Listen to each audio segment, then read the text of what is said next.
Welcome, everybody, to the last and final episode of the Rude Awakening podcast. Bum, bum, bum.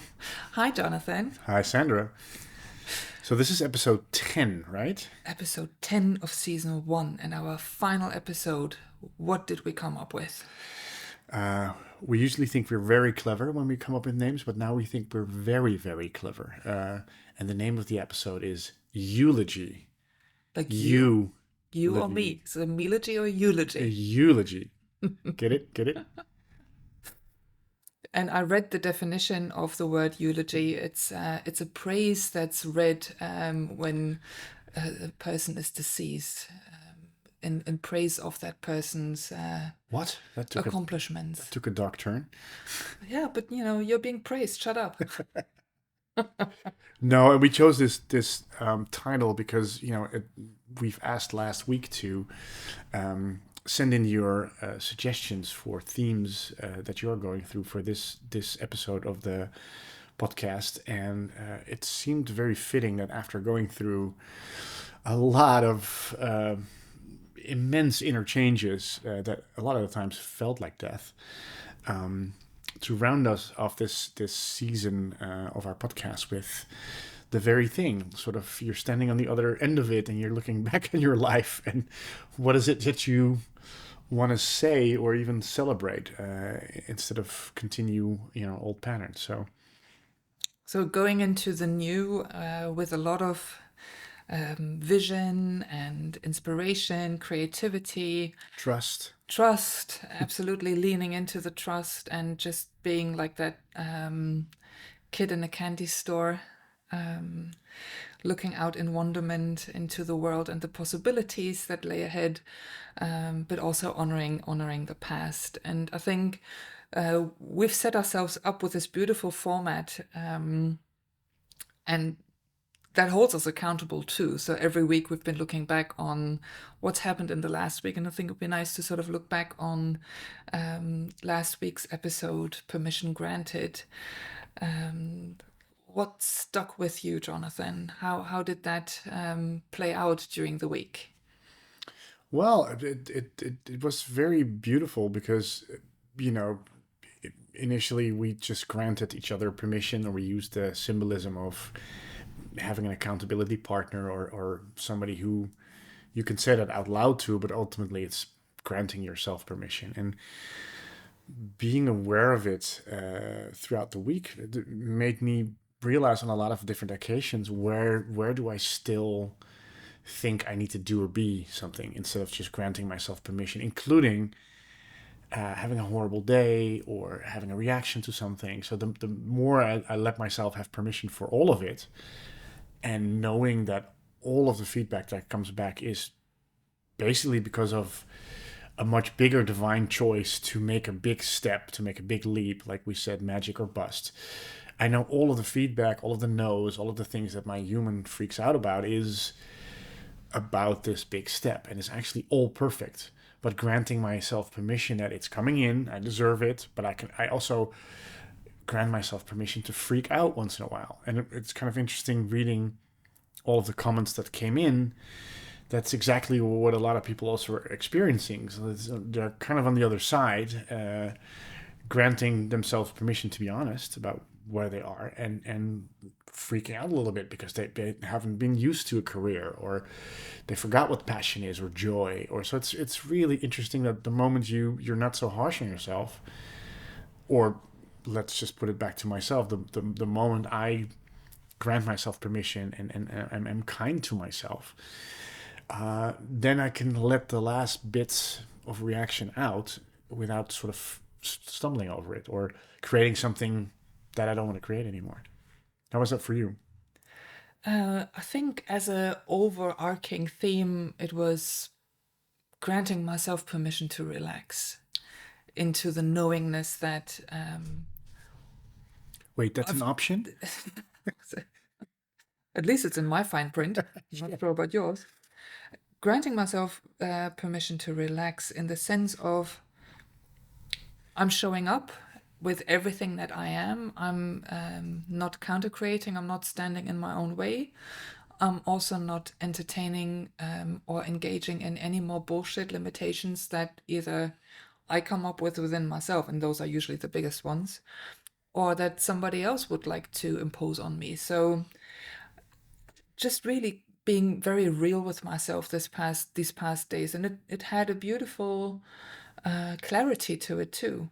The feeling of no, I'm good. I'm seeing the overall theme of it is working out. Things are working out. I am very firm and calm in my demeanor, and I keep showing up for myself. Whereas in the past, we talked about the freak outs and the little frustrations and all of that. And while all of that is true, I can still, really be very clear in I'm good. So this feels good to round this off now. So the permission to fully relax in the trust that it's all fine and you don't have to struggle or work for it. Yeah, and it's one thing to have that as a bathroom tile, like we sometimes say, and to really believe it and to feel it, and that's sometimes the knowingness precedes the actual insight and the integration of it, the really feeling it, and now I go, well, I am here and it's a new phase, it's coming. So how do we want to start into it? And feeling the feedbacks, feeling into the lovely mails and messages that we've received and the comments. It seems we're touching on nerves that are like a red thread. Fried to begin with. The nerves are fried to begin with, yeah. But it seems that a lot of you guys, a lot of you listeners are going through similar things. And I've prepared a little list of the feedback that we've received. And should we just go through Yeah, by all means. through the first one? And I love that name by itself, Joy. Joy wrote to us. Yeah.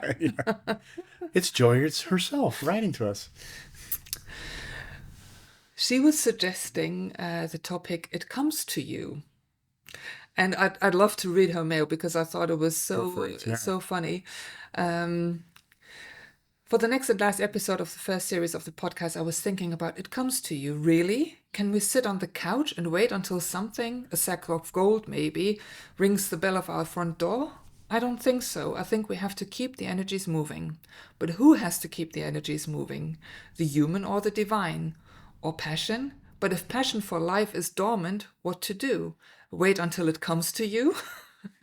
This is what keeps my mind busy these days. Thank you, Joy. Yeah, thank you so much. And it is so relatable. I mean, literally the stuff that we've been going through through these podcasts and with each other. This is, I think we're both people that can't sit still very well or want to sit still. So I don't want to bench. I want to do something with my expression. But then the waiting for it to ring your doorbell, or why isn't that person calling, or why I deserve all of this, why is it not materializing? And then I think on top of it all, and we found a very strong passion in our film, and we found a new passion in the next thing that we want to be doing. But there was a long time where I didn't have any passion and was kind of burned out. And after the film, I couldn't actually really see the film anymore. So it's and that felt very sort of scary. Like, okay, I'm waiting for something. It's not coming. I don't have any passion. I can't hardly get out of bed in the morning. So shit, who is creating and am I missing something? And I think we talked about it in previous episodes where even the human needs to take some kind of action to at least get the energy moving, ultimately to allow yourself to get out of the way of the divine plan. Do something you can do, even if it's just getting out of bed or drinking a coffee in the sun, like the minor things that make you happy. Have your favorite meal, have a walk. But I couldn't control or force it for the life of me. And that was really frustrating because I just came out of it when I came out of it. And then it was easy. Oh shit, there's a passion. I need to take a step. Oh, and I take another step. But until that time was very hard to trust the process.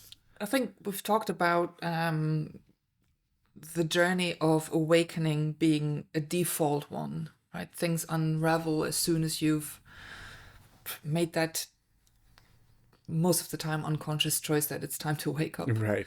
And then, things start shifting and changing, and the divine starts working with the human part, and the human starts working with the divine part. But in the beginning, they're very separate, or they feel very separate. So the human going through the separate experience feels very devastated because the old stuff isn't working anymore, while behind the veil, divinity is already preparing all of the beautiful soup ingredients, everything that's needed for the full experience to be had. But it takes a while before it becomes visible in the human's experience. So I think those are the times that are the most frustrating, when you don't feel a passion, when you don't feel the impulses, when you don't have those realizations that it's looking up in the overall picture, because you're very limited in your perception.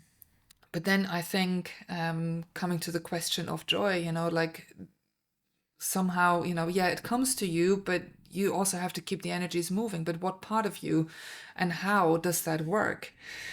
For me now, the position that I'm in, and that I feel we share, and a lot of our listeners give us the feedback as well, that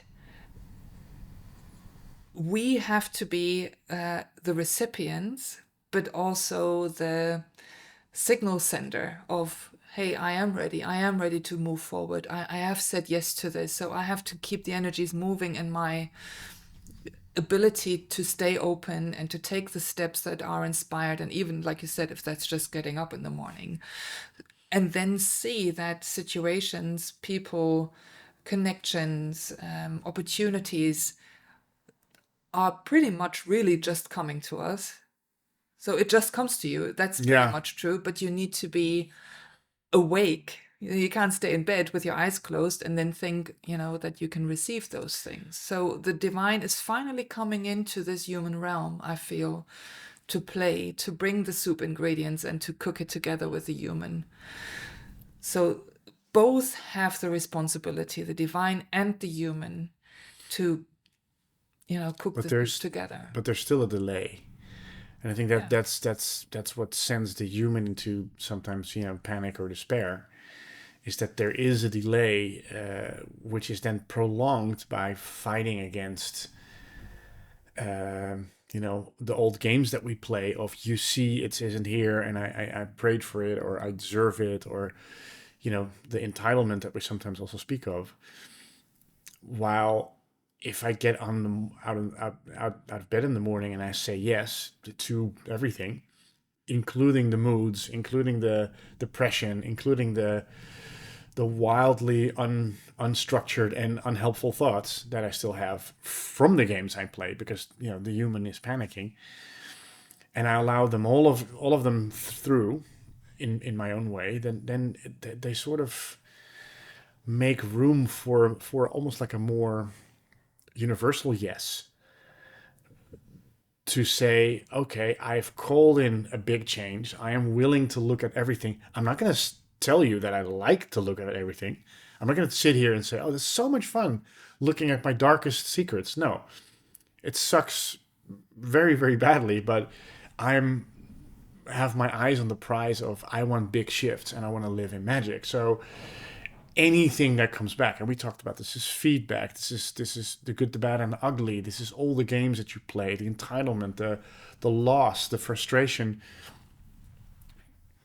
The more I say yes to, I know what the big choice was, and all of this parade, all of this frustration, which is very, very real, comes by one more time, twice, three times, maybe, as long as it's have to.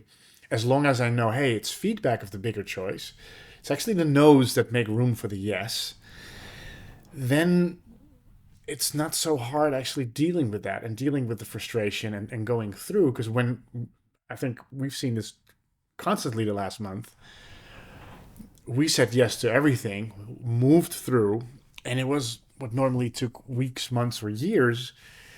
Is like, I can't even sustain depression or a story or a game more than 12 hours nowadays. Well, Is because it nice 12 hours? No, it sucks. Or is it, but we come out of it the other end because I know that if I'm willing to go through, I make room for this other divine choice. And I feel it coming in.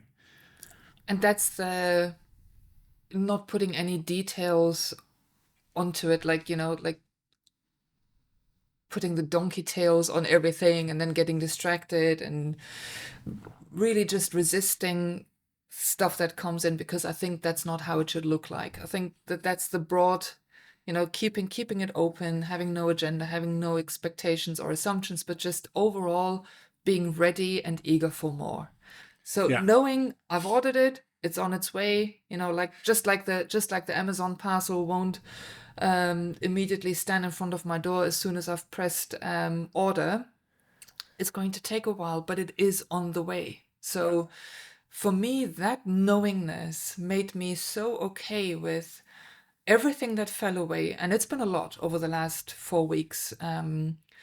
People, connections where I felt very positive and that I still had a little bit of an attachment to. As soon as I felt, okay, this is really not compatible, I come back to my overall biggest affirmation: respect incompatibility. So, whatever is not compatible with my bigger choice of wanting to live in the magic of me, wanting to receive. And ultimately, it just doesn't feel good. It doesn't feel Well, expansive. I can distract myself with it, and I can have a little fun time playing the stubborn little Sandra. That usually works for 5 minutes now, but it doesn't make me happy. So it's the short term um, joy or well-being, or versus the long-term overall absolute clarity of this is. I'm not settling for anything less. So there is, I think, an extra ingredient besides knowingness, which I think we all have, is being done with it. Remember the discussion we had a month ago about value?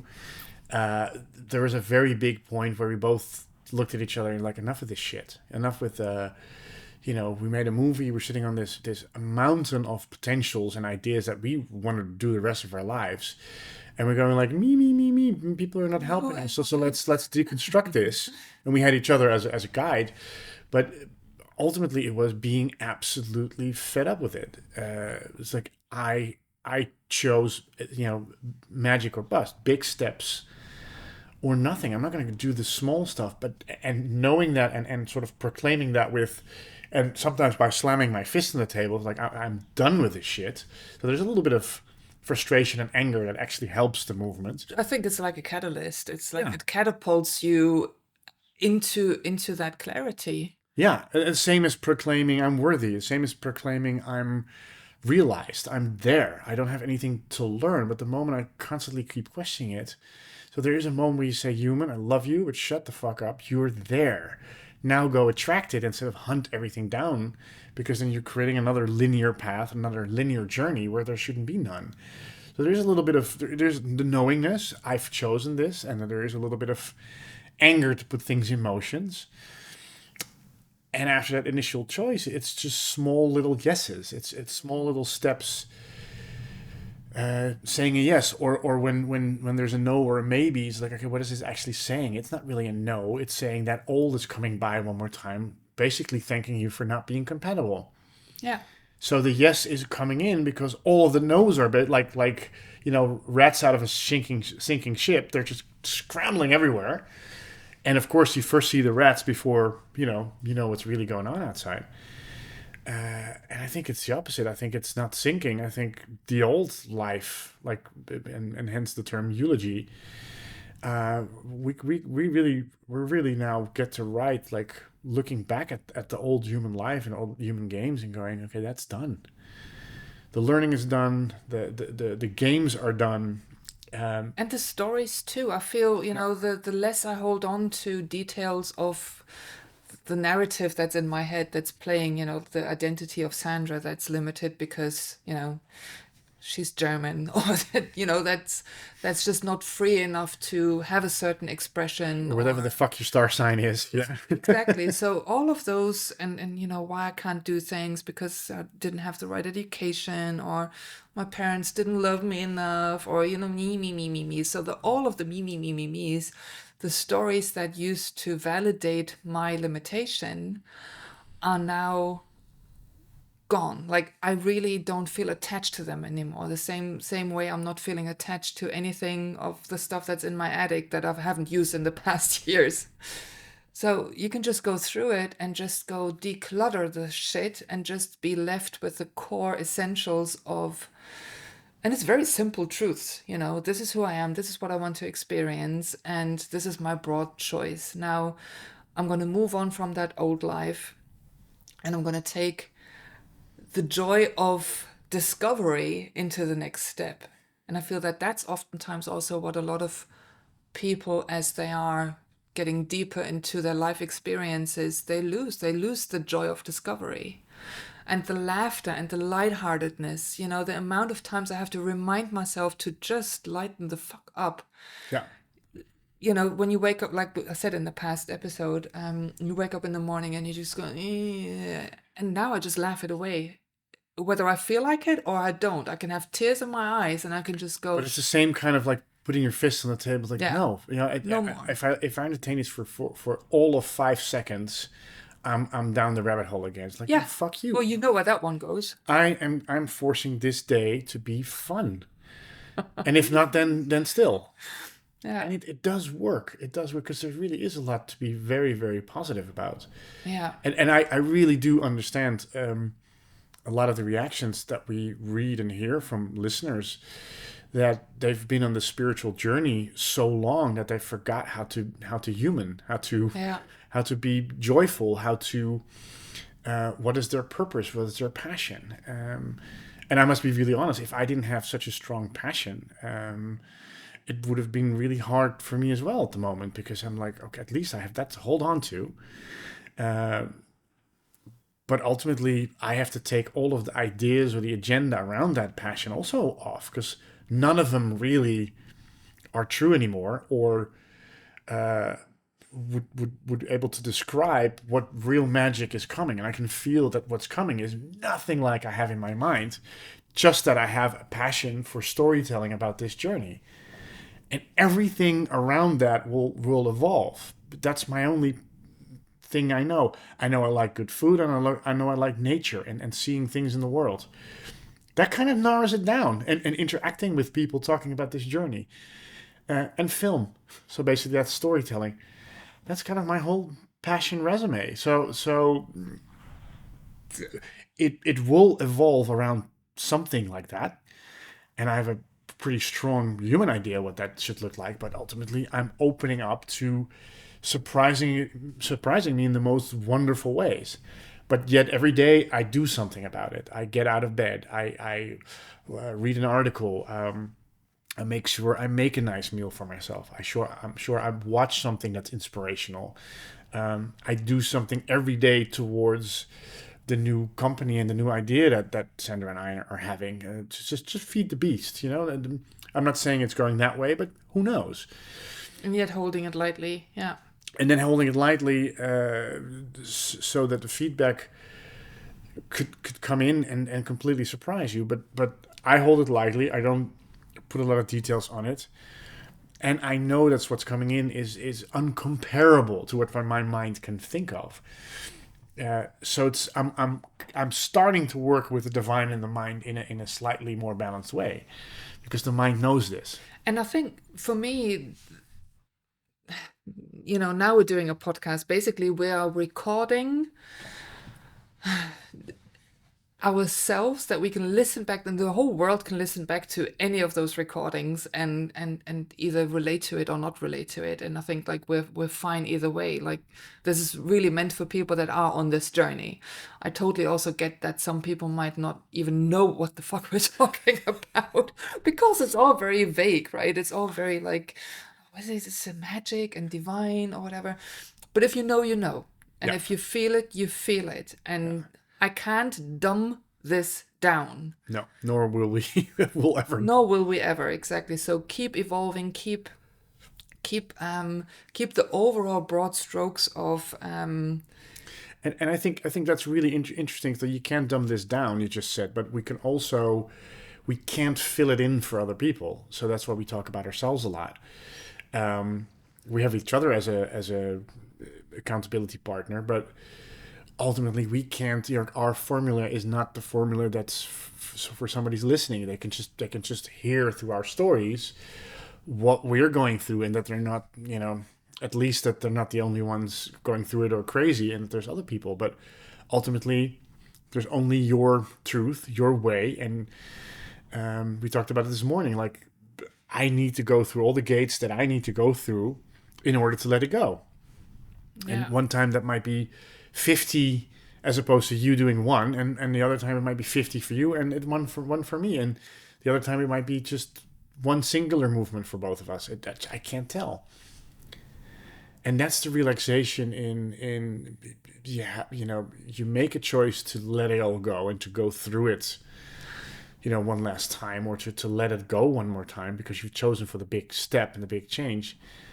Um, so don't be surprised it shows up, and it highlights how busy we were with spirituality, how busy we were keeping ourselves occupied in other realms, if you will, or on a completely different spiritual plane.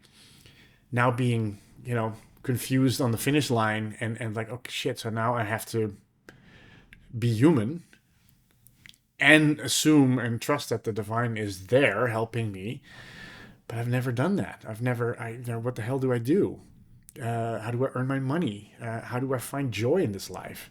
So I really, really do get it. And I experience it too. As I wish I was on this podcast. Like, oh my God, there's sparks flying out of my ass at every second, and follow me, and everything will be okay. But literally, I'm writing the script as I go. You're writing the script as you go. I think we all do. Yeah, and the relatability of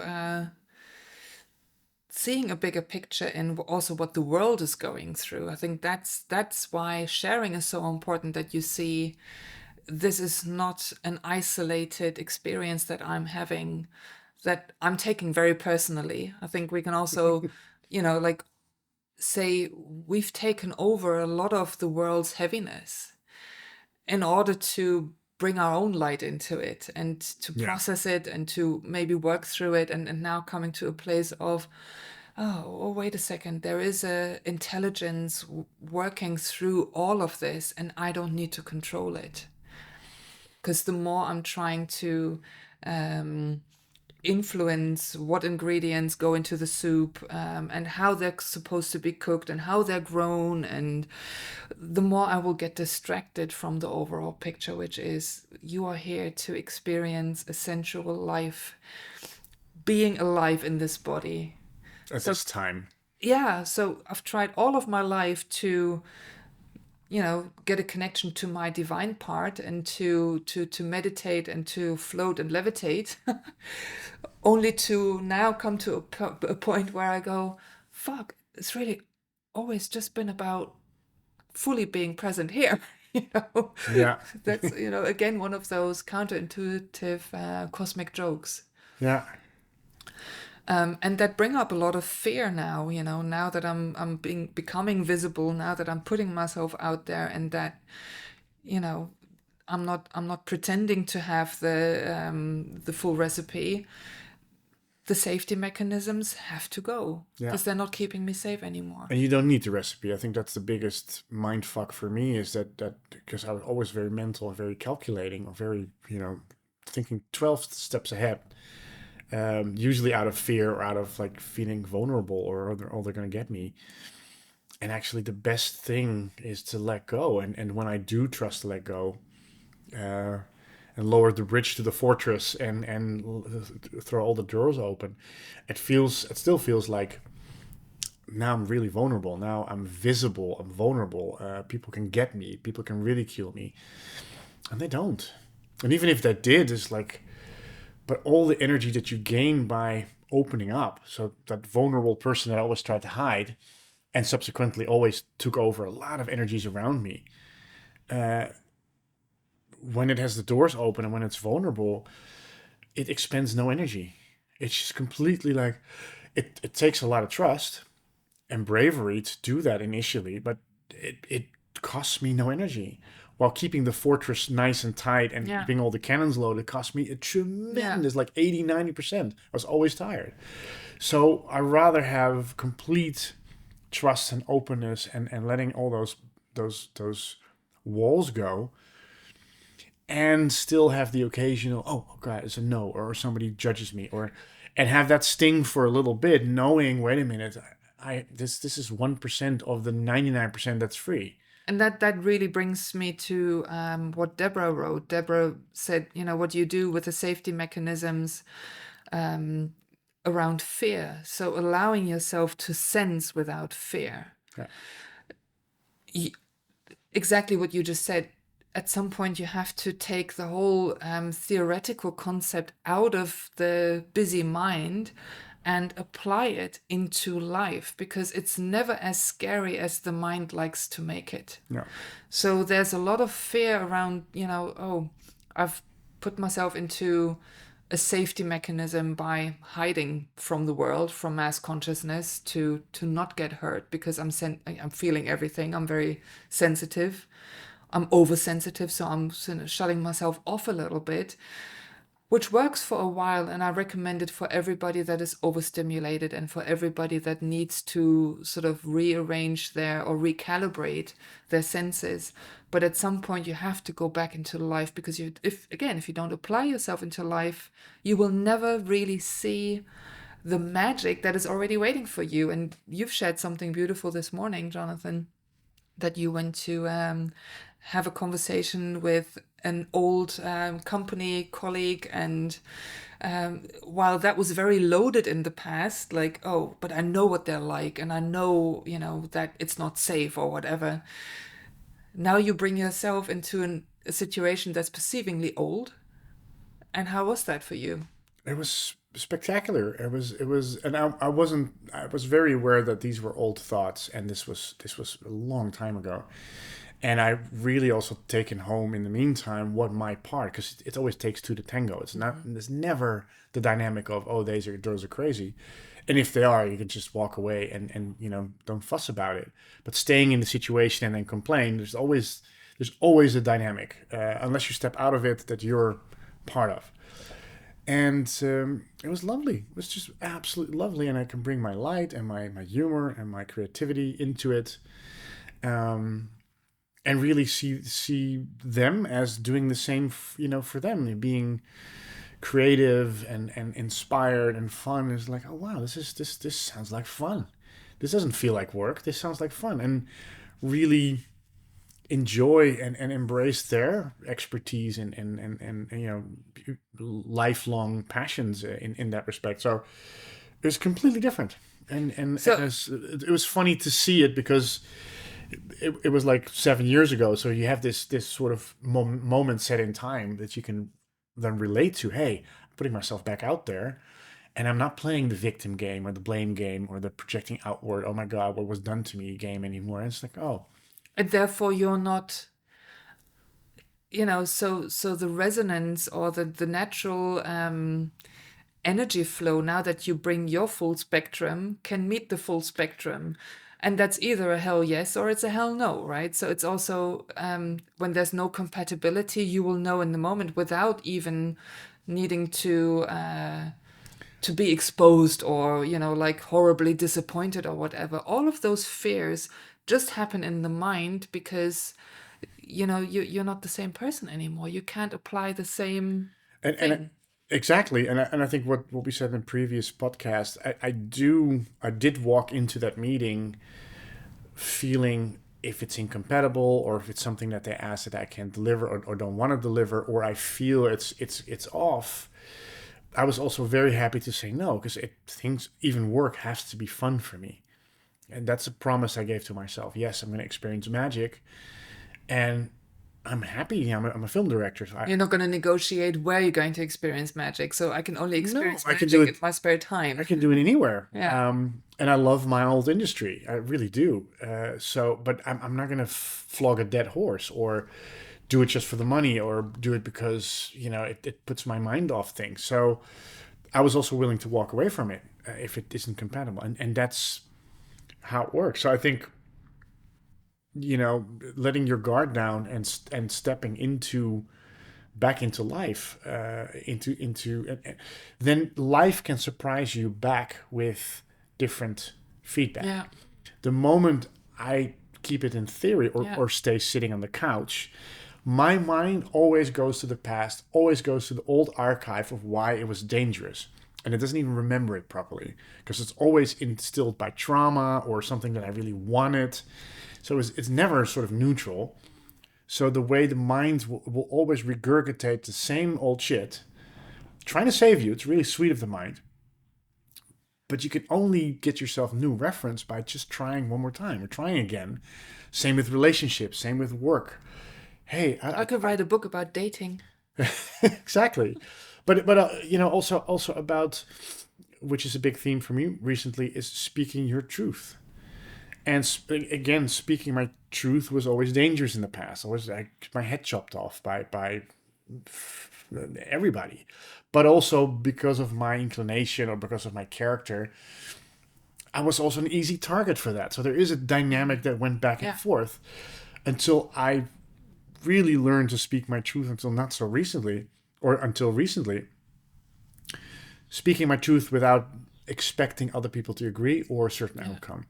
I say it once. If people don't agree, great, fine. So you don't place it outside of yourself. No, and then if they do agree, that's great. But I'm also not gonna try to convince them. And if it's not compatible, I'm gonna walk away or say I don't like this communication and then walk away. But I'm not gonna sit there. You don't hear me. You listen to me. And it's been fantastic. I wish I'd done this when I was 18. But of course, this was my new reference, and now the new references come in because I don't take no for an answer. In the sense of I don't take the old experience because it isn't here anymore.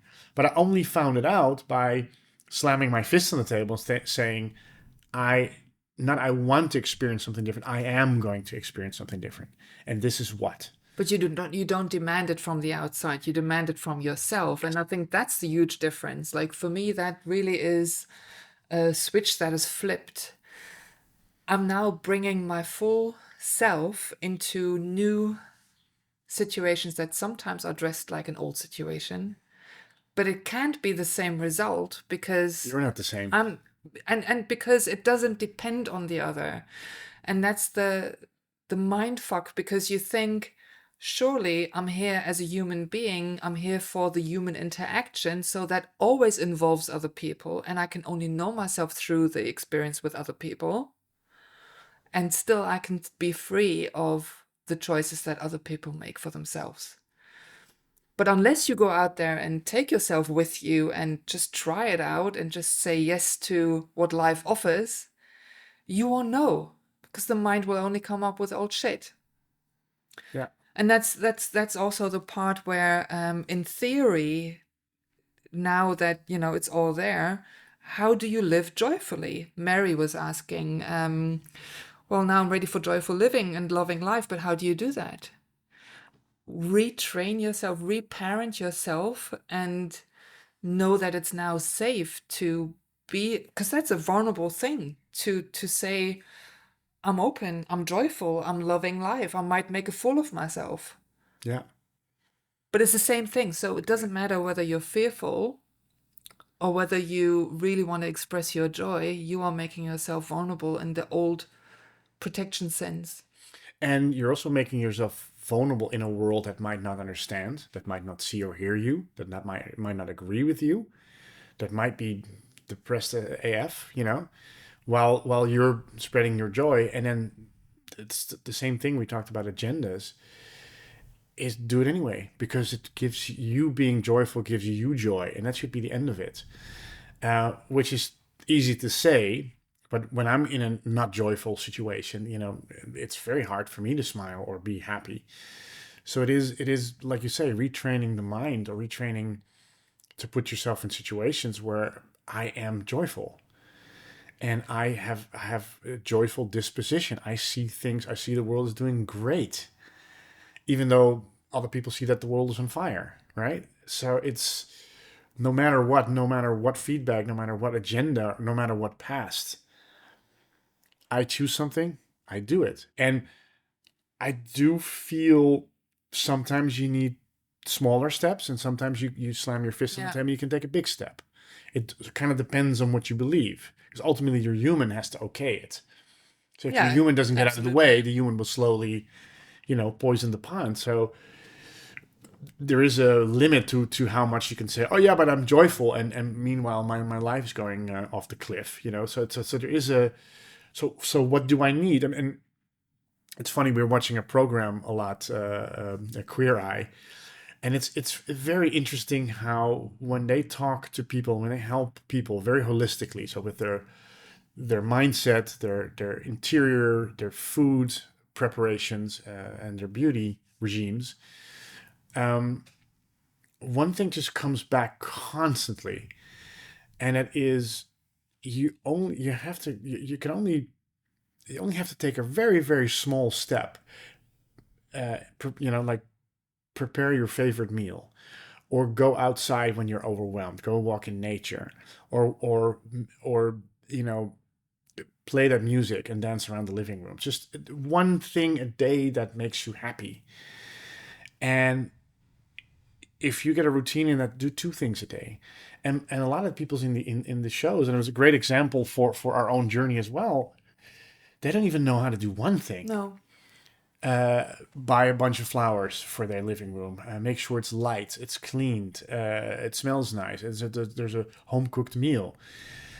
Um, so it's a very good reminder also for us who, because of our spiritual journey, have a lot of reference and a lot of experience with growing and listening to our intuition and what we're good for. But I feel also for us it's the same. There's a lot of us that forgot how to take care of yourself on the most basic level. Yeah. Sit in the sun with a coffee. I mean, this morning. Yeah, I woke up slightly off and I felt, oh, geez. It's like, well, take your ass to the cafe across your street and go sit in the sun and have a coffee. It's the first thing you do before you do anything else. And after 10 minutes, I was like, oh my God, this is so good. And then I had tons of ideas for the rest of the day. I wrote some emails. But it was so easy for me to say, well, I have tons of work to do. I don't have time to sit on the, you know, Yeah. while sitting, for the human, it seems like he's not doing anything.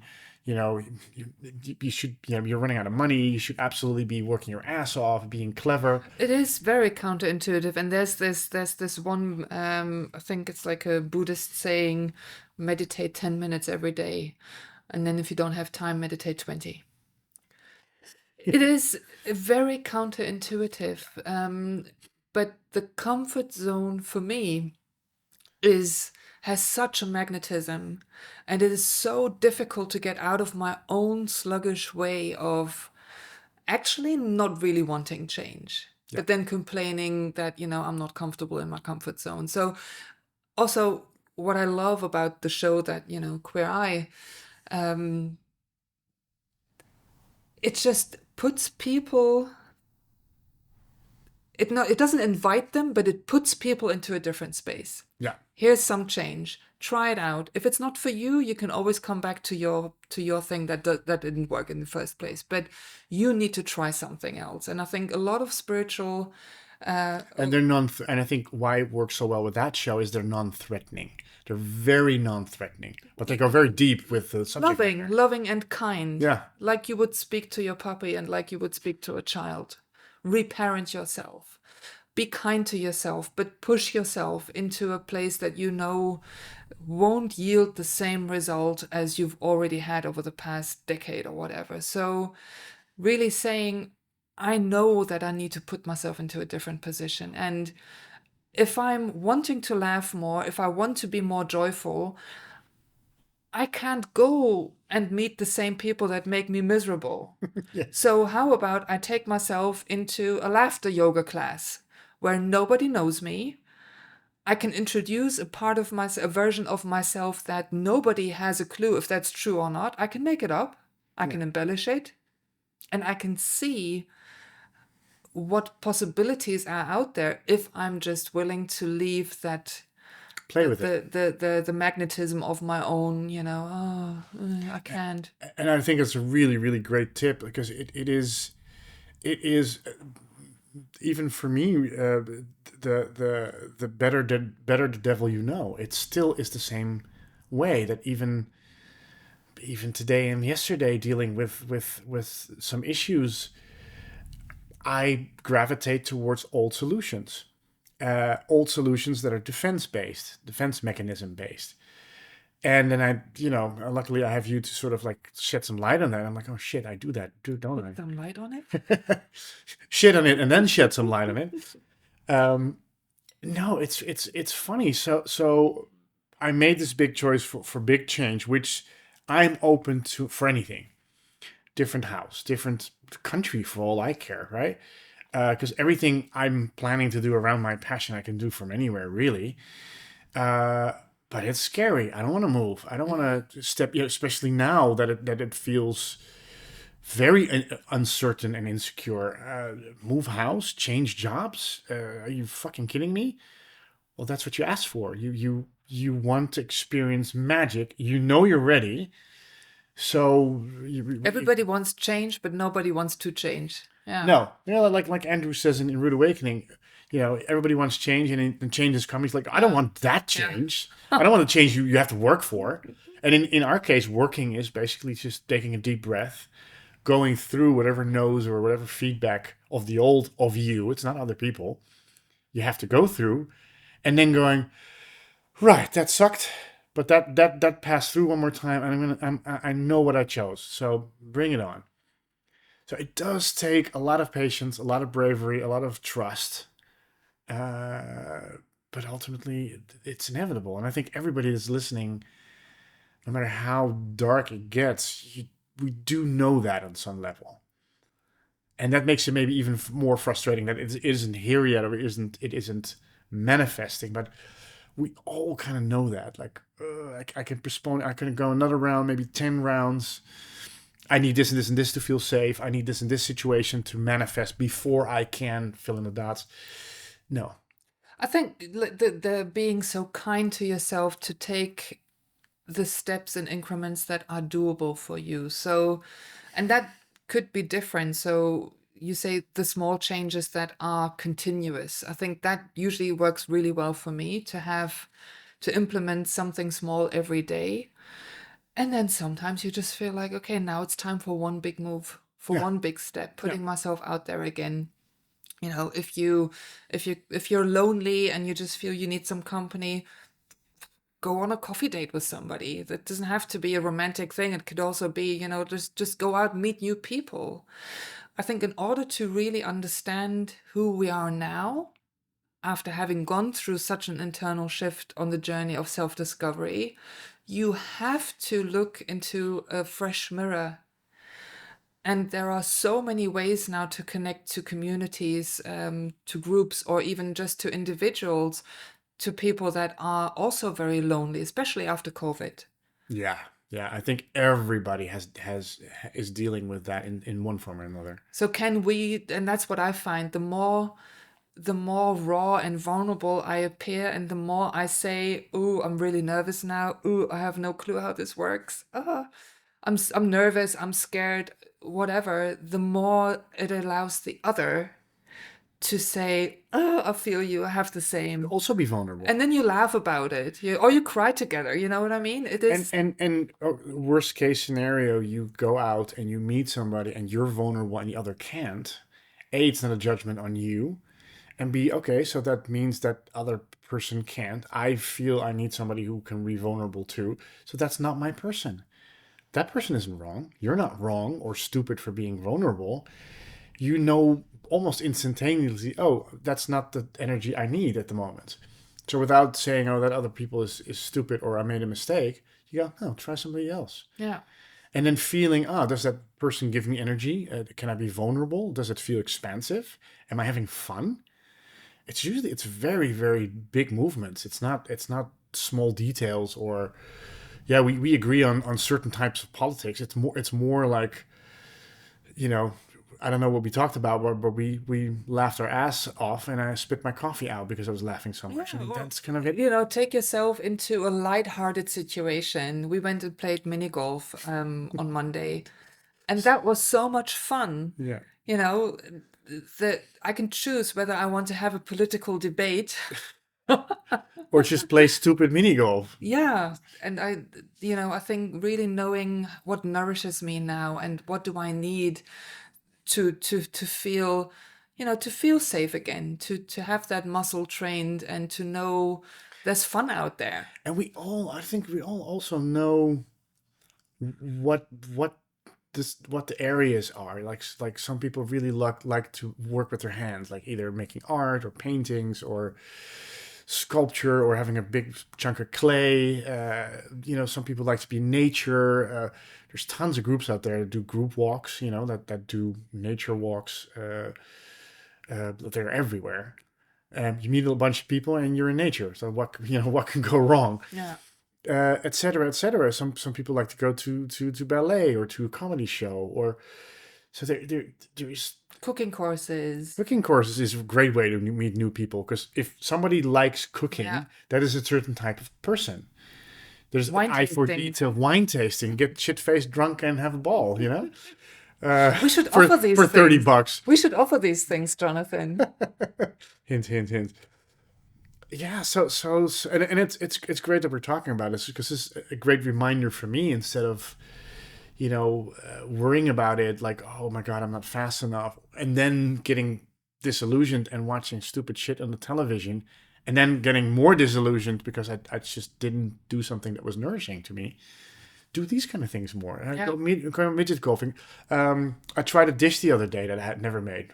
I fucked it up horribly, but it was kind of the fun of just cooking for hours by myself, for myself. And now knowing that I'll never make it the same way again, and next time so that was doing something with my hands. It was sensual. I had a glass of wine while doing it. It It's doesn't, great. and it doesn't need to be super meaningful. And I think No, 'cause I fucked it up. especially this journey of has been so meaningful, right? That we sometimes think like, oh, now, this needs to be, since I'm sort of at the end of this journey, I can feel, like the biggest shifts have happened. So now I need to replace it with something else that's super deep and meaningful and almost heavy. No.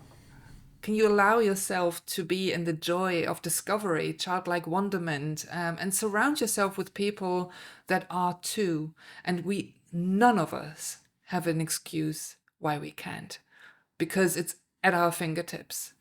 Everybody now has a smartphone. Everybody now has a Yeah. computer. Everybody now has access to everything worldwide. Every community you can dream There are of. no more excuses, unless the excuse is, but I like to sit in my own crap. Yeah. And that could be valid too for a while. I did that for a while. It sucked balls, but I needed to do that for a while and be so done with it. You have to sweat it out. Yeah. Yeah. But stop picking up the same pile of shit and then complain that your hands are smelly. Should be a t-shirt, right? So how does the eulogy part come in? The eulogy. Well, if I had to write my own eulogy, my melogy, what would I say about myself? Because it also depends on, is that somebody else's job to talk about the essence of my life, or do I want to look back and actually chuckle about all of the parts and pieces that I got my panties in a bundle for, I think my eulogy part would be to say, she tried, she failed, rinse, repeat. And she came out the other end. And looking back, when I was still in the experience, in the old experience, I used to think that I'd be able to maybe at the very end of my life, like, when I'm old and wrinkly and can't walk anymore kind of thing, look back and go like, oh, I can now see the bigger themes. But actually now, I'm 48 now, and I'm in a place of absolute excitement I didn't think it would come that quickly. Even though it's been a long and arduous journey, I can now still say that choice of making it a point to say no more. Yeah. I'm done with it. Now let's move into magic. What better thing could there be? No, and I think it is. I mean, I was always mega impatient on this journey, but it is really quick because And I'm in the best state of mind that I was in I was ever. so how about, just already planning the eulogy ahead and not have anybody speak that knew you, but actually hiring a free speaker and just So giving him everybody is random, listening. You're gonna arrange your funeral. yeah, giving him random stories, writing a great narrative script that have him read that out loud. That would be so funny. Yeah. Yeah, almost like a sketch, like a Does it video. matter if it's true or not?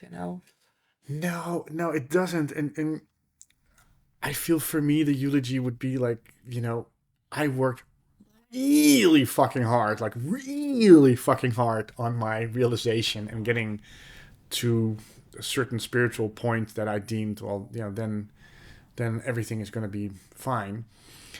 Only to abandon it right for the end, slide back down the mountain, let go of the carrot, give up completely, kind of thinking, okay, that's it. I'm gonna die. This is all for nothing. To figure out on the bottom of the mountain, going like, oh shit, you don't have to work at it. And it's actually just literally allowing. It's literally letting It's a go. natural process.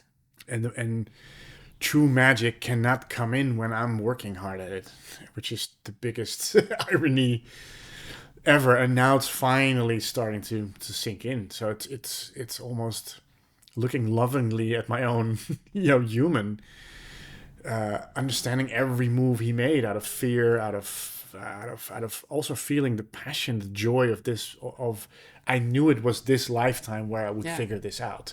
So that passion and joy is still there. That kid that is very excited about what comes But next. there's no more judgment or almost like a shame or guilt. The grown up in me isn't standing next to the kid constantly saying, "Yeah, but that castle isn't real. Yeah, but it's just cardboard. Yeah, that wouldn't happen. Get your don't get your hopes up. That's not real." Now the kids can just make up anything, and it's true for all I know. So it's really, in a way, the death of the old self, but not really, because the old is still there.